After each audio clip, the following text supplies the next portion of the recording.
deal with you right now. GG. But let's talk more about Series 8, Episode 3. Um, so people were saying that it's called Robots of Sherwood, but it's actually been changed to Robot of Sherwood. And I think it's beautiful because I think this is very deliberate. I think they did it to make you think automatically that Robin Hood was a robot and he wasn't real. And this plays into this whole thing about fake stories and false, you know, expectations. Heroes not being real. The heroes are just stories. Um, it's a lot of misdirection. That was brilliantly done. So there are some spoilers ahead. Warning to people in the chat. So there's Sherwood, there's Robin Hood, there's Banter, there's Merriment, and there's anti-heroes. What else we got? Wow. I keep hearing Tina Turner singing "We Don't Need Another Hero."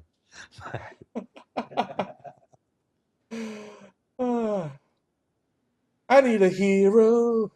Okay, let me stop. Let me stop. I hear that song too. Yeah, I yeah. think that should be our song for the show. You know? Yeah, if Google wasn't such a pain in the butt about copyrighted material. Exactly. But we were very tempted to do our own cover and use that. But just play it in your head. Hoo, hoo, hoo, hoo. Well, if there's someone out there that can sing that for us, we'll work with That'd be cool. That might be one of our future voicemail messages. But I think they've gotten it to a point where even if they hear the melody of it with other vocals, they'll you. detect it. Exactly. So unless we change the tempo, that's the one thing they can't adjust for. The tempo's a little up or a little faster, a little slower. Yeah. So that's one way to get around it. Wink, wink, nudge, nudge. So stop being tight asses about it. But Google frustrates me sometimes. So, oh, and by the way, the merriment and the banter, the doctor does not like it. He's being a grumpy, wet blanket, a bit of a sourpuss. We've seen that in the comments as well in TWTT community. So that's always entertaining to us because people are like, this doctor, no me gusta. But with this sword drawn, yeah, it's late. Robin Hood intends to duel the Doctor. This is the opening scene, pretty much. And after fumbling about, the Doctor replies, "I am the Doctor, and this is my spoon." And he pulls out an oversized spoon. It is a rather large spoon. Yes, it We're is. wondering if he's overcompensating, one With way a or another, spoon. with a spoon. There might be something there. That it might be reaching, but it might be something there. Now, it's not just a little funny, you know. And maybe we don't want a funny Doctor, right? I don't want a funny doctor. You don't. No. So why don't you want a funny Doctor? Because I want a hero. I want a hero. This is why we don't do the tea time at night. We're Stan does not sing. if I knew the words, I'd probably really break out a scene too. So, but yeah, we don't want a hero that rejects the mantle of the hero. We don't want an anti-hero that leads to darkness. We got the master for that. We were promised a doctor that had tired of making mistakes. He made that promise to us with his own mouth, Exactly. and now he's sacrificing people for Pete's sake. So Yeah, he is. And that's kind of not the doctor. The doctor doesn't intentionally sacrifice. He does unintentionally, which came up when we were watching series 3 with the family. The family was chasing after him, and that's when he became human. And he falls in love with a woman, a hmm nurse, and as a human, and as a doctor later on, he goes back to the nurse, and it's like, we can still have some kind of relationship. We could be a companion. And yeah, she was like, you know, you brought pain here. Basically, that's what she said. Those weren't the words that she used, but she was saying, you brought pain here. The doctor. not the human man that I loved. He wouldn't have done that. Yeah. That's what he was saying. And she put her boot to his butt and pushed him out the door. Even though a part of her wanted him to stay. Yes, yes. But Ah, she could tell the difference between the human doctor and Time Lord. And there's something dangerous about the Time Lord. But that was kind of unintentional casualties. But now we're seeing intentional casualties. though some of them are up to debate. But yeah, he's putting people in harm's way. He's taking unnecessary risks. He's kind of irresponsible, not very father-like, not a good father. Right. But let's get back to the spoon. Is the spoon a hat tip to the manga Chrono Crusade? Or maybe it's a hat tip to Alan Rickman from Prince of Thieves. That was a fun scene. Yeah. I'll kill you with a spoon. And think about it, a spoon, we'll get that in a second, but spoon, that's an interesting choice for a number of reasons. But, it could be a hat tip to Weird Al Yankovic. Yeah. Yeah. Or is it Yankovic? I always messed that up. It's probably Yankovic. I don't know. I've watched his videos and listened to all of his parodies. Yeah, oh, Eat It was one of my favorites. Eat it, eat it. Yeah, you and I are both old enough to actually remember when that video premiered. Oh, yeah. Remember that Michael Jackson video premieres used to be television events. Oh, yeah. What happened to music videos? They're rubbish now. Rubbish. I miss Michael. I do too. That's, no matter what people try to say about him, he was one of the last great entertainers of our times. Don't bring down the mood, Stan. Don't be a wanker, as King Deem suggests in the chat. Jamoni. Eddie, are you okay? Are you okay? Are you okay, Eddie? Ooh, hey, that was awesome. Or maybe it's more like, hee. There you go. There you go. You gotta put a little more soul into it. Maybe like, woo! I can't go that high. I got a pretty decent range of falsettos. Yeah. But it could also be a hat tip to the webcomic Questionable Content. Yes. That's the one with the squirrel in it, right? If I recall correctly, yeah. I forget what his name is. I haven't read that in a while, but I started thinking about like, yeah, it could be that. Or salad fingers, spoon, rusty spoon. Oh, didn't think about that, did you? But in Chrono Crusade, the manga, Rosette threatened the elder's life with a spoon after he lifts up her skirt to take a peek. He's a man, and sometimes men do silly things. I can't say I blame him. I don't agree with that behavior, but I can't say I blame him. Some skirts beg for that. Honey, I'm not saying that I condone that. Yeah, she was cross with me because apparently she heard one of my podcasts. Uh-oh. Ooh, yeah. We'll talk about that off the air. Tell you that.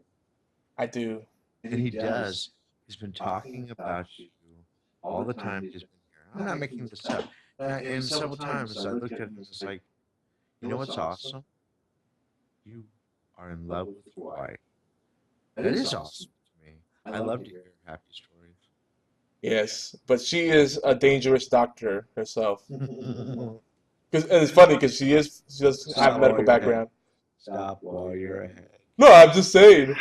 Once her wrath comes, it's hard. I can bring her flowers and treats, give her a foot rub. She's still gonna wallop me. That's okay. Yeah. I just gotta take my lumps. Yeah. That's part of love. She's gonna give me the Clara slap. That's all right though. But being bludgeoned to death by a spoon, I think is the worst way to go. It'd be slow, awkward, an embarrassing way to die. Imagine the headline in a newspaper saying, "Man, age 45, bludgeoned to death by a rusty spoon." That's terrible. It's got minimal force. It's a blunt object, so it doesn't cut. It's gonna be very slow and painful. That's all there is to it. Doesn't have a lot of mass, so. Yeah. So the Dr. Spoon was bigger, but even then, how much velocity, how much force can he really produce with that in newtons? Probably not many. No, not even a battle spoon. A battle spoon slash mace. That'd be great. The morning star spoon. The only thing I think that could be worse than that is death by paper cuts. That'd be Mhm. really annoying. It's like, stop it, stop it, and you finally bleed out, or just die from the trauma. I can see it happening, A but thousand cups. yeah, dude. How many licks does it take? Well, instead of how many licks does it take to get to the Tootsie Roll center, the Tootsie Roll pop, how many paper cuts does it take to die? But all this is a glimpse into the dangerous doctor. We're gonna start getting that trending hashtag dangerous doctor. People like that. The community suggested that too. That's cool. Yes, they did. But is this doctor dangerous or is he just reckless? Just plain, simply plain, ridiculously reckless. I don't know. Am I overthinking it? I don't know. But later on in this episode, the Doctor and Robin Hood are prisoners in a dungeon. They're getting on each other's nerves again, and it gets worse and worse. It's endearing at first, and then it's kind of like, okay, the shtick is getting a little old, and they unsuccessfully attempt to score points in Clara's estimations. Um, Robin Yeah. Hood, yeah, and the Price is Right sound effect maybe. But Robin Hood is laughing, and the doctor shouts out to the jailer, "He's laughing! You can't lock me up with a laughing man!" That's a terrible impression, but that's what I'm gonna go with that. It was a terrible line. That might be why I was uninspired. I thought it was funny, but again, it feels out of character. It feels very forced. So is this a hat tip to J.D. Salinger's short story, Ghost in the Machine? Or is there something else entirely going on here? Who knows? What are your thoughts here, Stan? Well, actually, yeah, Salinger's short story is called The Laughing Man. And Ghost in the Machine kind of took that up and played with that idea because they have this, in the Ghost in the Machine, they have this guy. I don't know if he's a guy or he's a personality, a digital personality that kind of hacks into systems, and he throws up this logo of the Laughing Man. I don't know. I don't like uh, the Doctor as a laughable man. So maybe he's making fun of himself. Maybe he realizes that there's some of us out there that don't like a foolish, fearful, and geriatric doctor. Not because he's old. Do I say that geriatric? But there's some kind of trolling of this older nature of the doctor. And, you know, even Robin makes fun of him, calls him a crone, a scarecrow. And it's kind of harsh. Yeah, yeah. I guess it's meant to be tongue in cheek, but it's self-deprecating and pitiful, and I don't know. A lot of face palms ensue. Exactly. So I don't know. I keep feeling that we're stuck with a man, the doctor, whose script has been rewritten poorly. A 2,000 plus year old champion of space and time is no fool. He would have been killed off a long time ago. Yeah. So, where are we? The doctor has to prove himself to Clara, and he has to prove himself to us. So here we are. Well, now we're on the verge of episode 5, and we're still waiting for Mr. Right, but Danny may have taken that place for Mr. Right. And the weird thing is that Danny is equally incompetent as the doctor, but he's younger. Did you think about that? Yeah. Yeah. I mean, Danny is full of self doubt, fear. Um, He's kind of a kid in a grown man's body. so he's just like the doctor, but he's a younger guy. And it's justified because we saw, again, we don't want to get too deep into episode 4. We just saw it, and that'll be the topic of our next show, episode 5. But it's interesting to see his history, and now everything's making a lot more sense. They're rounding him out a lot better. And the doctor, there's still a lot of questions and not enough answers. Right. I mean, I was going to say, obviously Clara is going to keep putting on the pants, which makes the 12th Doctor not much more than a chauffeur. Because if Clara could drive the blue box, we need a doctor right now. Oh. So, a very short letter to Mr. Stephen Muppet. Let the doctor's name be ever the household word that it always was. Let it be spoken without an effort, without the ghost of a shadow upon I like it. Very good. it. Me Thank you. gusta. But I wanted to add to that.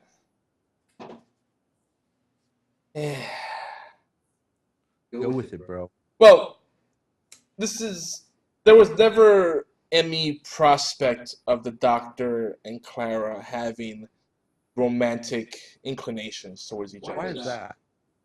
And they've said that from the beginning. Yeah, but why? So at least that expectation was built up, and they're definitely seeing it through, but to the point of self-destruction, it seems. Yeah.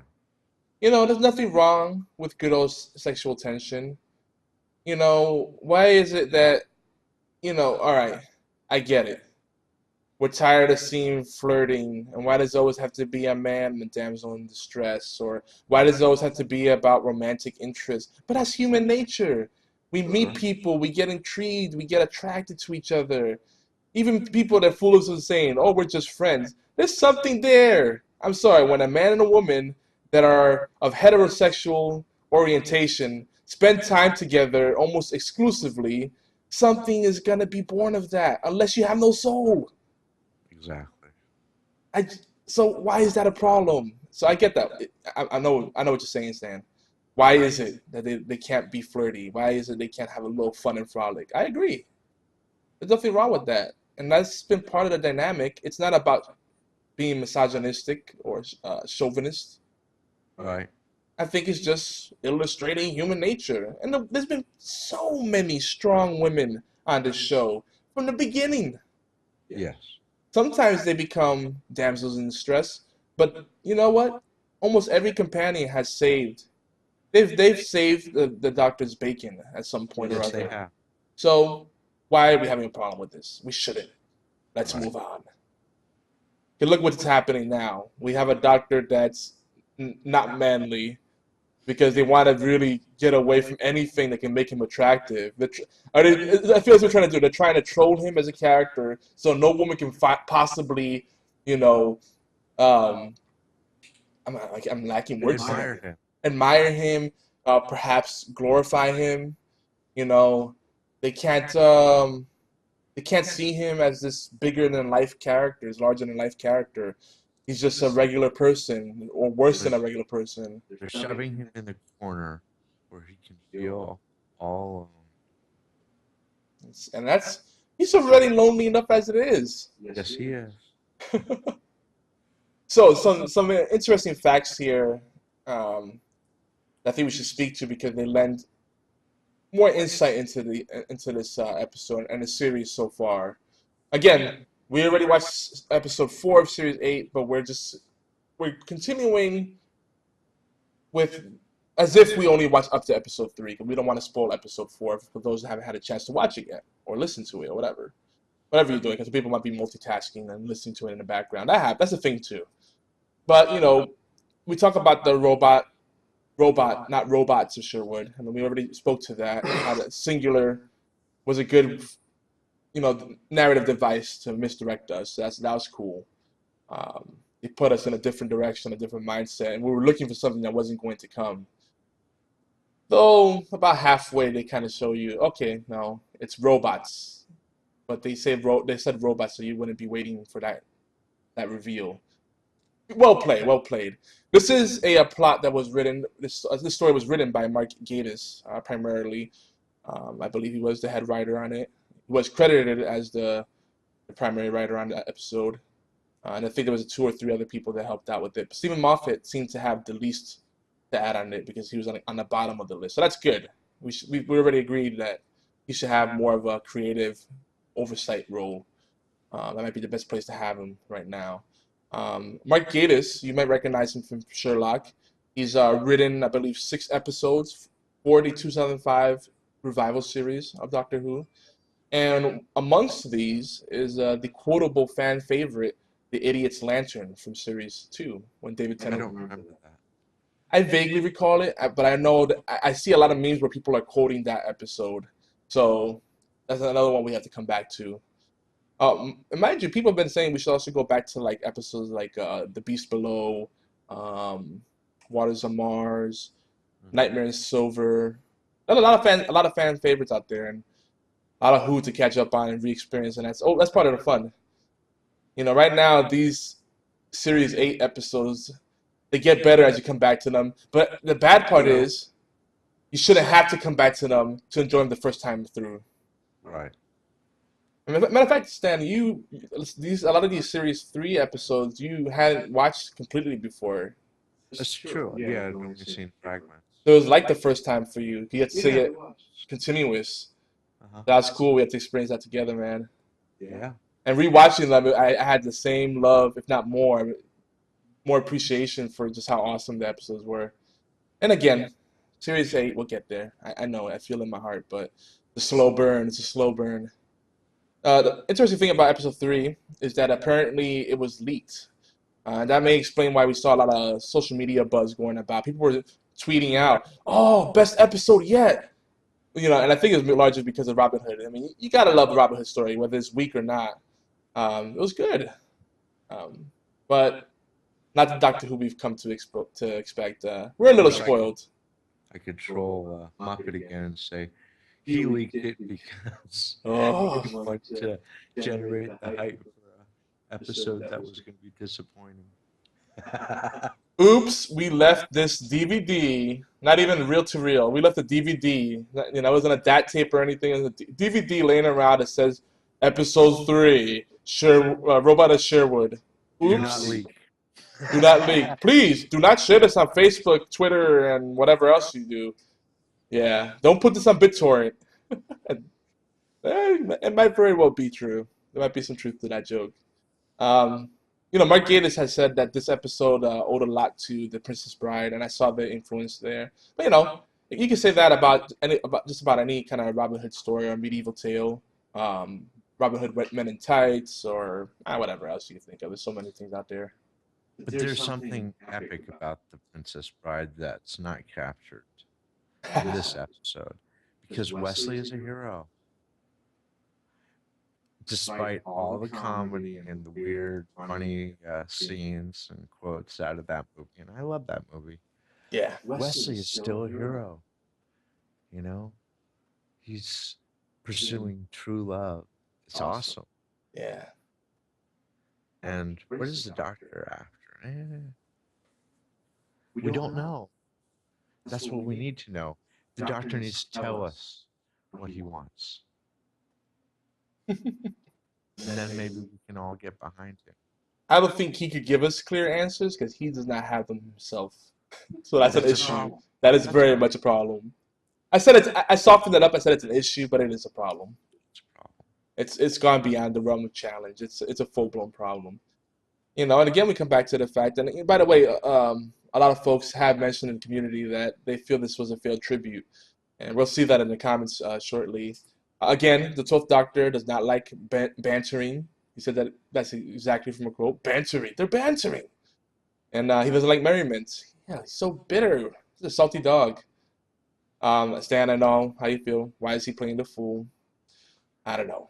We won't get into that. That's going to go deep, and we want to mind the time. We got about almost a little less than a half hour right now. So we got to move it along. But he definitely fears Clara's disapproval. It's almost like a husband and wife scenario because we create, if there's love there, there's that reverence of and that respect. Like, I don't want to disappoint them, not because of my ego, but because I don't want them to think less of me. There's something beautiful in that. Particularly in episode 3, they Robin Hood and the Doctor were playing footsie essentially, and they dropped the keys down the gutter. They could have escaped, but no, they were too busy being little kids. And they were like, "Oh, well, at least Clara did not see that." That was kind of funny, but again, it's like, stop being such a tool, dude. Interestingly enough, of the complete epic fails here, there's a lot of fail sauce here. There are some moments where he shines, but he apparently admits to cheating, so that takes away from it. Doctor, where's your code of honor? But Clara still refers to him as a hero after being interrogated, essentially by Robin Hood. But I Um, don't think she was talking about Capaldi. I think she was talking about the Doctor and all of his regenerations. And she's seen a couple of his regenerations. yeah, I think in the 50th anniversary, Day of the Doctor, she saw four doctors essentially at once. So she knows that even Capaldi, the 12th Doctor, has hero in him, but he's not living it. Ah, An issue. Well, we won't get into that. We can't. We don't have enough time to go deep into that. But let's talk about some of the symbols on here. This might be something we'll come back to. Again, we're giving you some nuggets so you can leave us some wonderful voicemail messages and some comments. So there's a symbol of the golden arrow. The gold does play into the story itself, but one golden arrow is a Robin Hood ballad, and in a ballad, an epic, it's a grand story told in song. This episode is not singing to our hearts, sadly, but maybe that's what they're trying to go for. But maybe the arrow might be a more important symbol. Maybe the arrow is pointing to a future that's coming. And gold is associated with like heaven, all right? perfection. Yeah, perfection. It might be a bit of a stretch, but we see the crosses. There's a lot of crosses sprinkled throughout. Now, mind you, it is medieval times, 14th century, if I'm not mistaken. So that might be a part of it. But there's crosses in the robots, there's crosses in the background, different shapes that look like crosses. If you look for them, they're kind of hidden about like Easter eggs, and some of them are very in your face. So I thought it was interesting. There's a cake in the doctor's pockets. We saw in series three that doctor's pockets are deeper than we think. They're bigger on the inside, just like his heart is. But they got of all the things they pulled out of his pocket, they pulled out cake. What kind of Mm, cake was it? I don't know. And I think maybe this is supposed to show that the doctor still has a human side to him. That he still cares. He's not this bitter old man. Because you can't be a grumpy bear and like cake. It's kind of hard. Like that's a happy food to eat. yes. Like what are you gonna eat cake? Like, yeah, it's cake. I don't really like it. But pie is superior. No, no. Guys, geekyanswers.net, there's a cake versus pie poll. Please make sure everybody Oh, knows.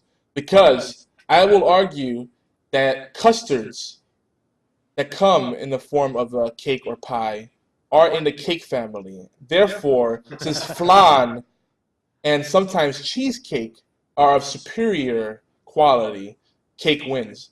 Also, carrot cake, hands down. GG, guys.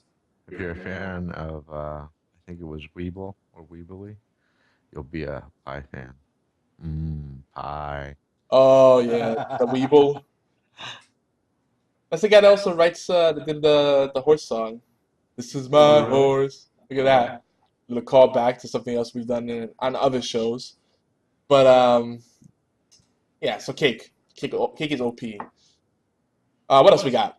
So Clara seems to be a lot more of a hero. She's adept at interrogating. She gets the villains to reveal things, without realizing what she's doing. She's really good at that. A little bit of misdirection.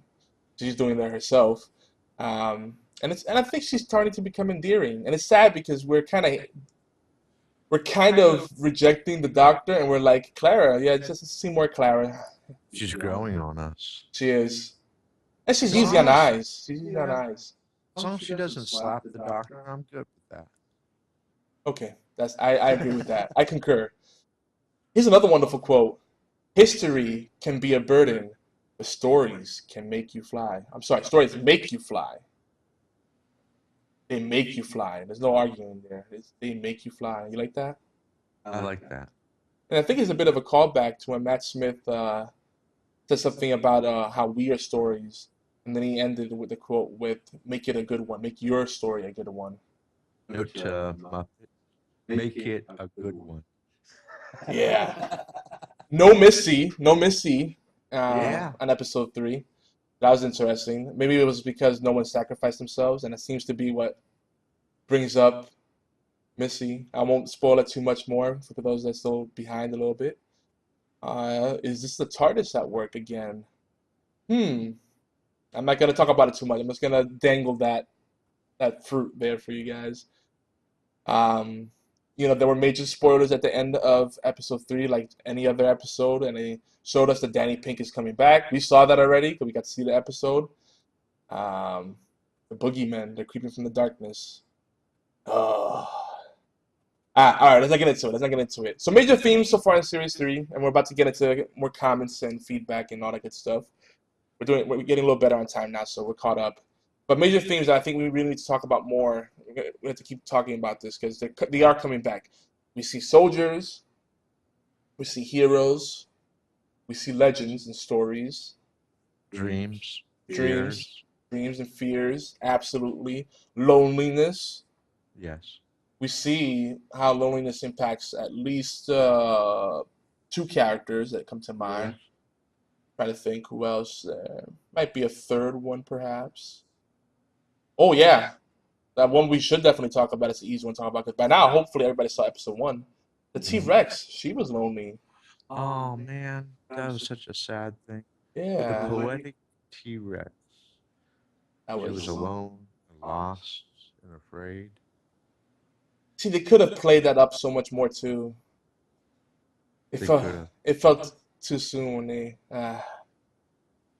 It still gets me every time you bring it up, man. We So, got voicemail. voicemails, yes, voicemail. I think it's that time, guys. So we're gonna do voicemail first, then we do comments. Yeah. Okay, that makes sense to me. Here we go, guys. Some voicemail, straight to it. Here we go. Hi, my name is Lauren and I'm calling from Brighton. Love, love, love your podcast about Doctor Who and everything geek. I just wanted to share my favourite Doctor Who quote with you. There's a lot of things you need to get across this universe. Warp drive, wormhole refractors. You know the thing you need most of all. You need a hand to hold. Keep up the good work and keep it deep. Awesome. Hello, Timey-Wimey Tea Time. This is Idris Elba, who should have been the other Doctor in the new series. I'm just kidding. It's Matt Bradford doing a bad impression. Wanted to say hello to you guys. Really enjoyed my time on your episode a few times back, and I hope to return very shortly. I'm currently digging my way out of work, but I love your show, and I hope to be a voice on it very soon. Now, Stan asked me to drop my favorite Doctor Who quote, and there's many. If you've watched the show, there's about 50 years of quotes, but I like this one particularly from my favorite Doctor, Matt Smith. It goes, "In 900 years of time and space, I've never met anyone who wasn't important." That kind of, I think that's, the underlying philosophy of Doctor Who is that, and in a lot of the cases, it's not the Doctor who's the most important person in the episode. It's the companion or the person he meets or just some random dude who happens to find a police box somewhere on the street. So that's a quote that really hits home to me, and it's one I love, and one of the reasons I love the show itself. Yeah, But I like that. yeah, you guys are doing an awesome job. I encourage you to what's it? Go deeper, I think is what the community is saying. So go deeper. Keep doing what you guys are doing. I think it's great. Hope to see you guys soon and mess up Yogi's show notes because I know he loves those. Stan, it was great meeting you too. So I'm just gonna keep rambling. I guess you can edit this and post.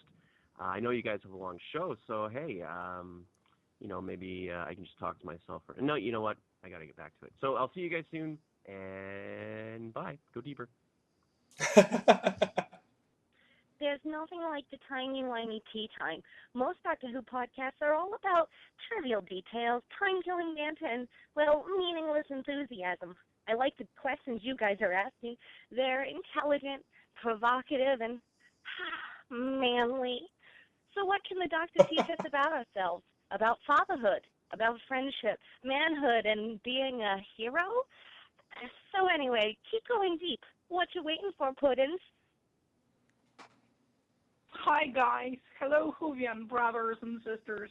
I have a knock-knock jokes for you. Knock-knock, who's there? Doctor. Doctor Who. Yes. Awesome. This is Claudia from Arizona. Hugs and talk to you soon, guys. You have really great podcasts. Bye-bye. Thank you. Thank you so much. After listening to the voicemail messages again for like the umpteenth time, I noticed I loved all of them, by the way. Shout out to Matt Bradford. He's going And through these Claudia. voicemail. And And Claudia, Claudia. yes, Thank you. absolutely. But the unnamed, I didn't catch a name in the pudding one, Yeah. but she kind of reminds me of Velma from Scooby Doo.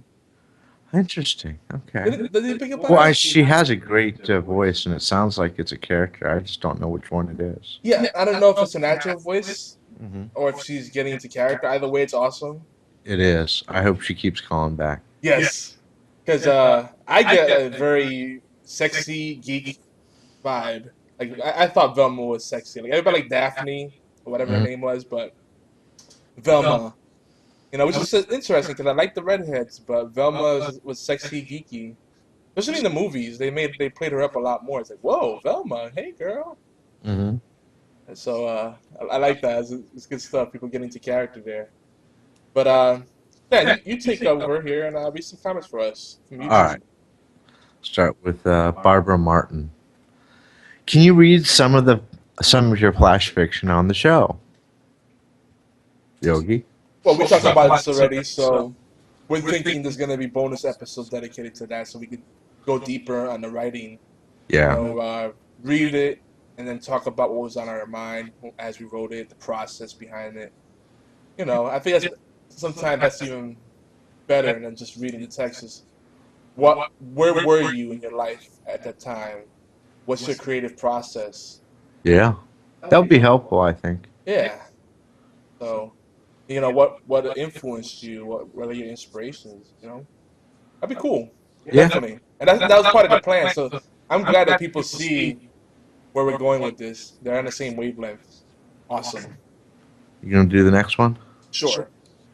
Renan Souza, I believe that's how you say it, says, finally, a geeky podcast for and about real people. Yeah.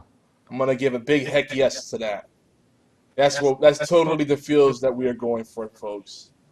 That's the kind of voice we want to have, the kind of tone we want to project. We just, we want it to be just as much about us, about you, as it is about us. Right. It's a community thing, and it helps us keep evolving, and it keeps us engaged, and then we can, in return, engage you. It's a beautiful symbiotic relationship. Well, Doctor Who belongs to all of us, and so that means that it's not just what we have to say. I mean, it's also about what you have to say. And as I said before, a lot of the themes, ideas that Yomar and I think about, are kind of introduced to us through the comments on YouTube and hopefully soon through the comments on geekyantics.net and Yes. elsewhere. Huh? Absolutely. And I want you to do the next I know. because I'm going to read through half of it and I'm going to choke up and then I'm going to sit here like a stone trying not to cry. Well, I just did want to say that Doctor Who, 50 plus years, another 50 years or so, maybe less, it could be technically a landmark, public domain kind of Yes. Yeah. thing. That's kind of cool. Man, such a rich history there. But anyway, now for a serious moment. Katja Trombler writes, my mother was an alcoholic. My father beat me because he was frustrated by her drinking. Doctor Who took me away from that hell. The doctor showed me that I can be something more than a monster. I didn't have to grow up and be a drunk. Didn't have to grow up with anger and hurt the people I love. I could be better. Years later, I would be born again. Jesus saved me. But I don't forget the doctor getting me through childhood. Wow. I think we can both relate to that for sure. On Yeah. many levels. Yes. We hear you, Katja. Yeah, and the doctor, you can enjoy it. You can enjoy Doctor Who on a superficial level, perhaps. But if you go deep, there's a very rich message there, and there's hope there. You keep saying that. I'm gonna It stick by that. speaks. It speaks to people. Yeah. So I mean, I know Doctor Who has saved me through plenty of rough patches, even in current times. You know, sometimes family gets OP and you're like overwhelmed, and it's like I need a brief escape. And then it makes you go on those adventures with the Doctor and his companions, and you're reminded of the beauty all around us.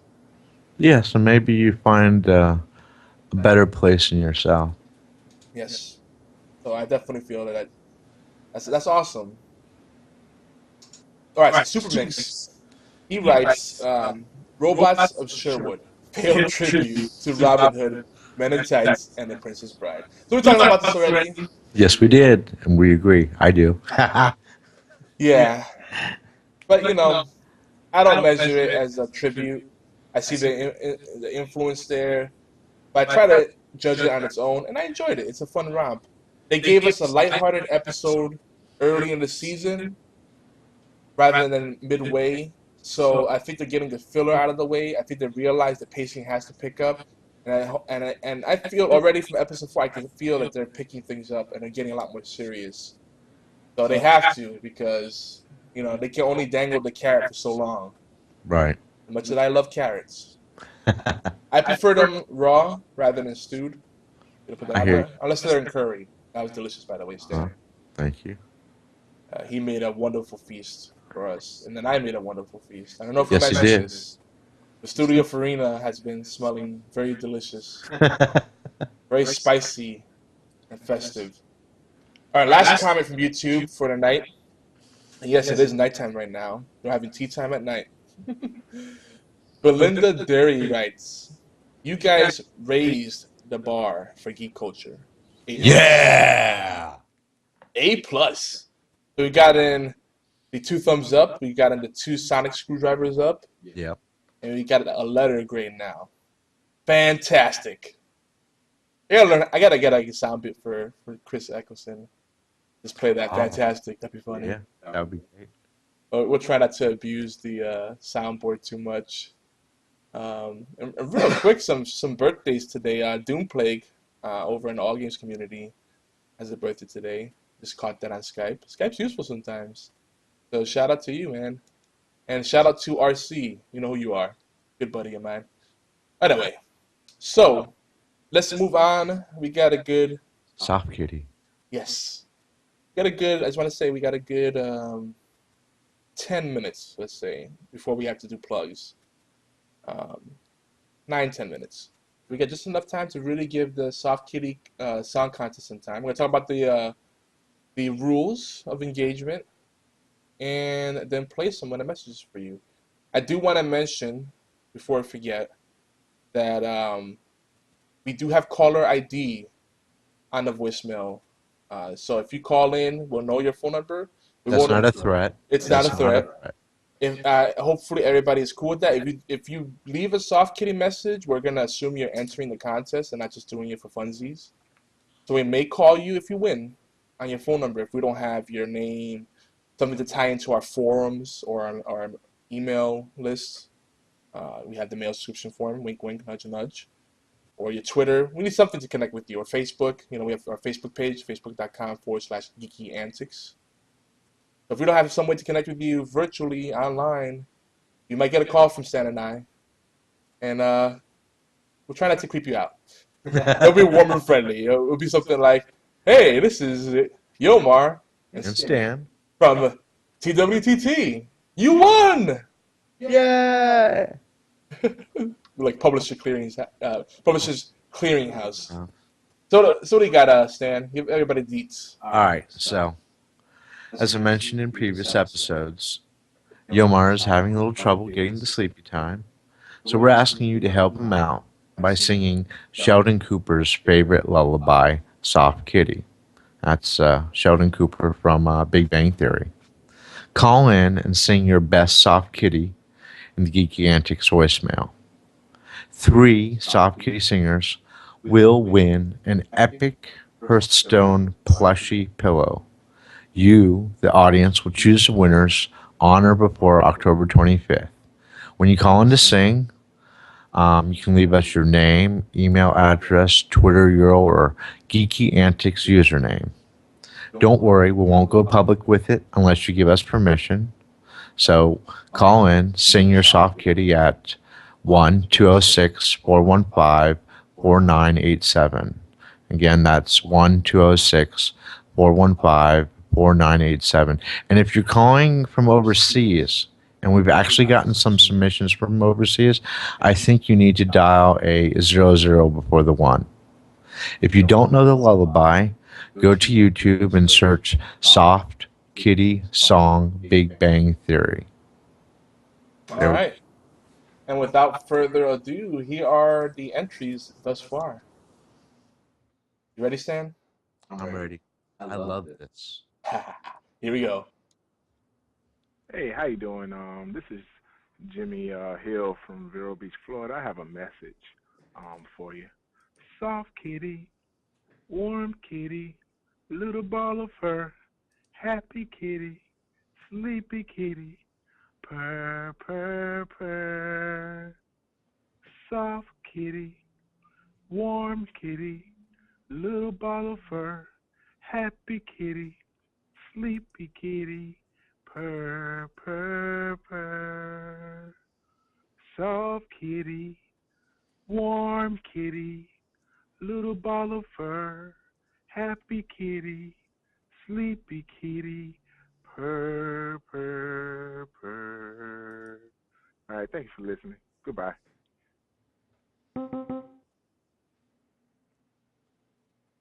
My name is Isaac, and I'm from Jamaica. Soft kitty, warm kitty, little ball of fur. Happy kitty, sleepy kitty, purr, purr, purr. Soft kitty, warm kitty, little ball of fur. Happy kitty, sleepy kitty, purr, purr, purr. Soft kitty, warm kitty, little ball of fur. Happy kitty, sleepy kitty, purr, purr, purr. Soft kitty, warm kitty, little ball of fur. Happy kitty, sleepy kitty, purr, purr, purr. Soft kitty, warm kitty, little ball of fur. Happy kitty, sleepy kitty, purr, purr, purr. Soft kitty, warm kitty, little ball of fur. Happy kitty, sleepy kitty, purr, purr, purr. Oh, yeah.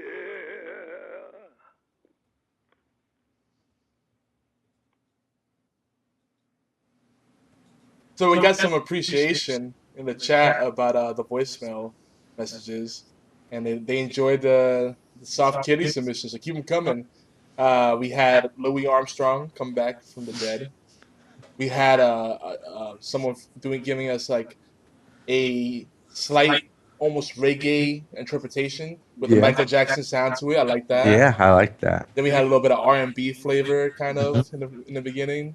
A little bit of everything. It's nice to see everybody do a different artistic take on that song. We're having fun with this. Good idea, bro. I love it, man. Sheldon Cooper, eat your heart out, man. We own Soft Kitty now. Uh-oh. Hashtag soft kitty is going to be ours now. Yep. So what else do we got? So I guess it's about time to wrap this up, and we're actually well ahead of time. Louis on rock. There you go. So, some shout-outs. You guys can enjoy Timey-Wimey Tea Time wherever fantastic, beautiful podcasts can be found. That includes, and is not limited to, Stitcher, iTunes, Zoom/Windows Phone Marketplace, and TuneIn Radio. We're also on all games. You can join us live by clicking the live chat button. It does change sometimes, but it's usually the same kind of idea. Click live, and you can join the chat room, or chat, and you can join the chat room. Or you can just click on the play button when we go live every Saturday at noon Eastern, 5 p.m. in London, and 7 p.m. where? Bucharest. Stan wanted to make sure we covered that. Yeah. So yeah, that's 12 p.m. That's noon on the East Coast here in the U.S. or 9 a.m. on the West Coast. I'm not gonna go into every that time zone here in the States. And 5 p.m. GMT. So if you know GMT, just do plus or minus, and you'll figure it out. Fun with math. And so yeah, next Saturday, September 20th, is our official All Games Radio premiere, and we'll have all the bugs worked out by then.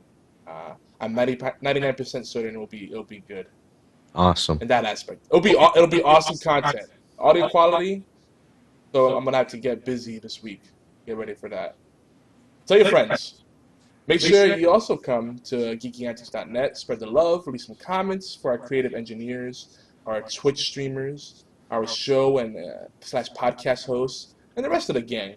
Just spread the love. Spread it evenly. Spread it lovingly. And share with your friends. Tell a few friends. When you share it on Facebook, tell 5 friends that will like a particular post, especially the Doctor Who stuff. We're going deep for you guys. Don't be selfish. Share it with a friend. It's meant to be shared enjoyed as a community. You got any shout outs, Stan? Yeah, want to give a shout out to John Magnet Bell. He's on Twitter. It's at Start Your Novel, one word. He also has a website, one word, startyournovel.com. We feature his stuff in our storytelling department on geekyantics.net. He's a constant source of flash fiction prompts and inspiration. Also, what can I say? Keep an eye out for the Timey-Wimey Tea Time episode recaps on geekyantics.net. We post our shout-outs there with links and other things. And usually we have that up a day, usually within 24 hours of our show. Also, if you faithfully retweet us on Twitter, repost us on Facebook, comment on YouTube, or follow us on All Games or Twitch, let us know. We'll give you a big shout out with a lot of love. Lots and lots of love. So before we close, we do want to give a nod to writing, art, and the eternal geek with a little poetry and prose.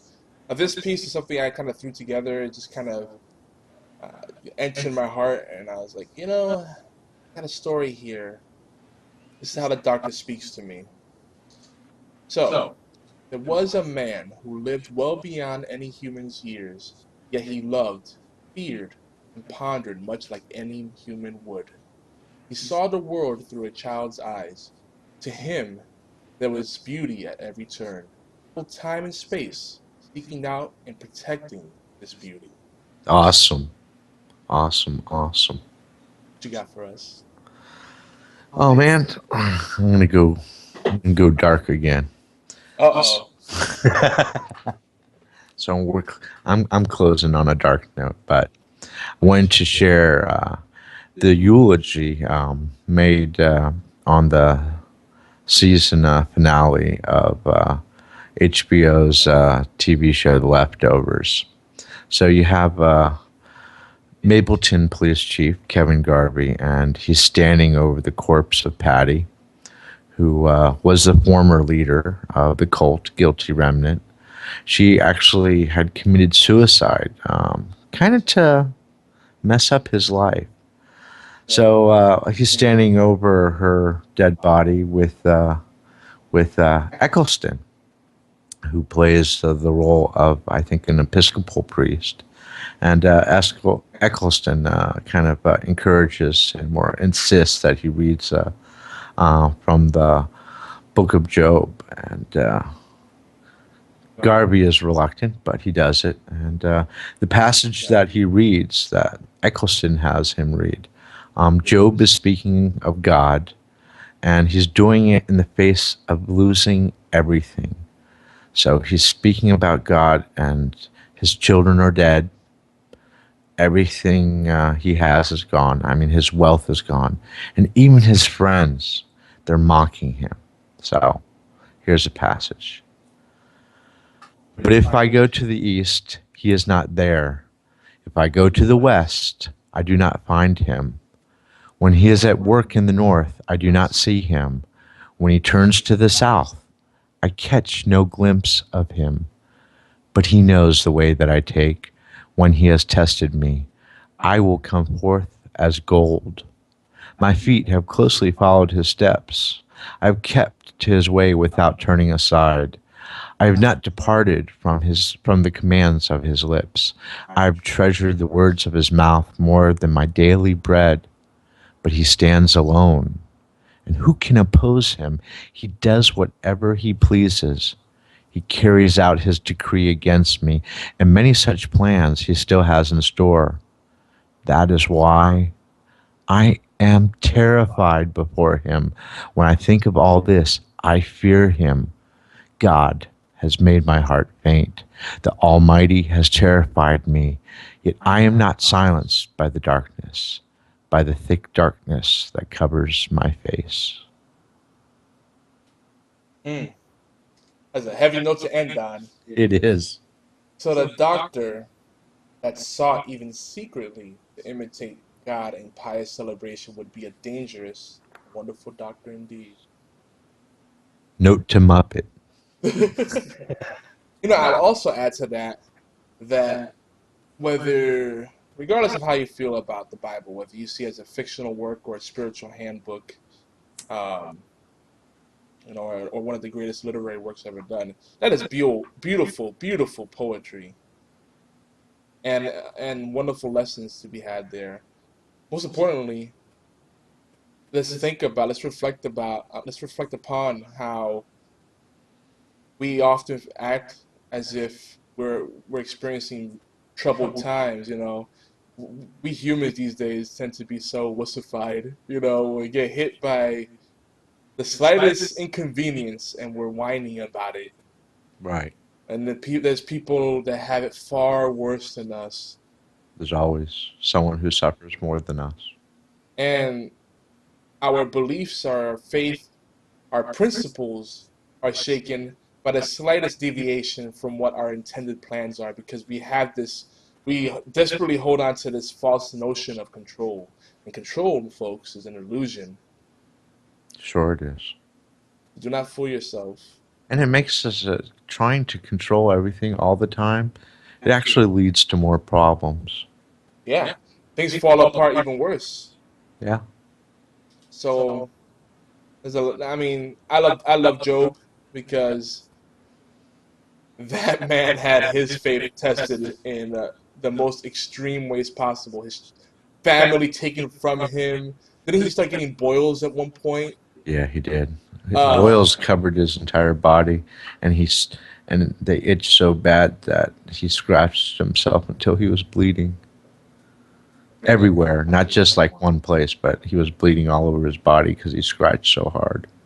And now, he's a real hero because he did have his moment. He did have his fall briefly, where he started scorning God, and he started to pity himself, like so many of us do. Right. But in the end, he bounced back. He said, "This is a test. This is not meant to defeat me. It's meant to make me stronger." Right. And that's a great triumph right there. Because let's face it, we all go into ruts, and not all of us bounce back from those ruts. Some of us will go into a rut and we'll bounce back, sort of, but we will draw the wrong conclusions and actually worsen our character as a result. I think it tells us that darkness is not there to destroy us. It's there to ask us to step up. Maybe, and that's not a lesson that you have to say is a biblical lesson. That's just Exactly. a life lesson. That's relevant to everyone. Exactly. So I'm going to end on a quote that my dear mother always says. She says to me in Spanish all the time because she loves giving me her own eulogies, no matter what's going on in my life. I love you, Mom. But she tells me, Yomar, Dios aprieta, pero no ahorca. Basically says God will squeeze, but he won't choke you to death. And then she'll go on to say he'll never give you more than you can handle. Exactly. That's beautiful. I love it. And again, if you don't believe in God, hey, we respect your belief. But look at it, the greater lesson there. Life may seem unbearable, but if you look at it as a challenge and you see the purpose and beauty in everything, the potential at every turn, it changes your behavior completely. And the results change because of that. Attitude is a big part of what happens. And we all need friends sometimes to get through dark times. So if you need to talk to someone, we're here. Reach out to us. Absolutely. Especially in lieu of what happened with Robin Williams. It just goes to show us that no matter how much money you have or how famous you are, we all get lonely sometimes. But not because there's not people that care for us. It's because sometimes we isolate ourselves. Exactly. So don't be afraid to reach out. We've had some people be very open with us in the comments, which are a very public medium. And we love you guys for that. We're here for you. And we hope that we give you some joy and some hope in every dose of TWTT. Amen. I'm not as poetic as Sam, especially at this hour. Yomar. That's straight. Takes the deep piece. He's got poetry in his soul. Don't you believe him? Oh yeah, I've been annoying Stan all week with my singing. I break out into little parodies and weird. Every 15 minutes. It's true. Sometimes I tie up my shirt in knots and dance for him. But with that, I want to give one last shout out to King Dean in the chat, who's been very lively tonight. And sadly, since this was an impromptu session, because our normally scheduled hour, we had to change that up because of plans that we had, and there were technical issues. We had our own bit of adversity today, but in the end, it worked out for the best, and we had a great day, a very fulfilling week, very productive week. We made new friends. Tea time has been fantastic. I'm actually getting a second wind here. The caffeine is coursing through my system, and I'm trying really hard not to fidget. And right now, Stan's looking at me going, side to side like a pendulum, because I'm a little weird like that. But with that, this is the end of the show. We're going to end the show with a brand new bumper, an outro bumper. Oh, yeah. A nod to Peter Capaldi. Yes. And then, I'm going to toot my horn a little bit. The wonderful song that a certain Yomar Lopez put together as the theme music for the show. Me gusta. Exactly, the Me Gusta theme. Have a wonderful day, a wonderful week, and stay in touch with us every day. Tweet us, leave us comments on YouTube. I am at YogiZilla, and Stan is at Faryna, Faryna. That's probably the best place to reach us in almost real time because we have it everywhere.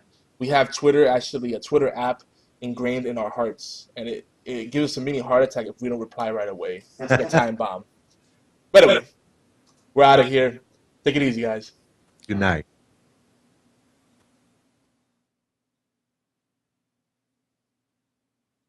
We thank you. Yomar and Stan, thank you. We thank you for every crumb, biscuit and cake you bring to the table. Because Doctor Who belongs to all of us. What you bring to the Timey-Wimey tea time in your live chat participation, comments, likes, shares, tweets and voicemail, all of it means the world to us. Love, true love, never fails. Do you like it? If you like what we're doing, well, tell us for God's sake. Shout it from the rooftops at geekyantics.net or call it in 206-415-4987. That's 206-415-4987. That's it. Bless you. So long. And thanks for all the fish. Hold on, it won't be that long, just a wee while, because the Timey-Wimey Tea Time will be back.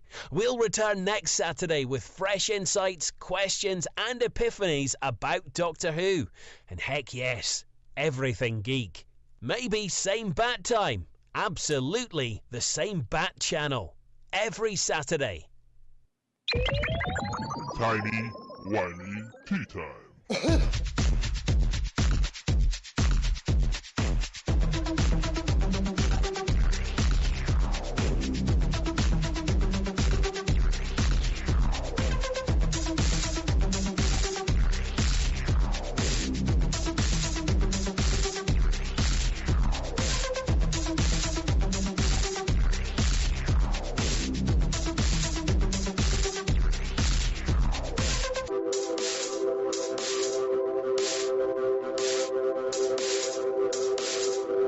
Me gusta.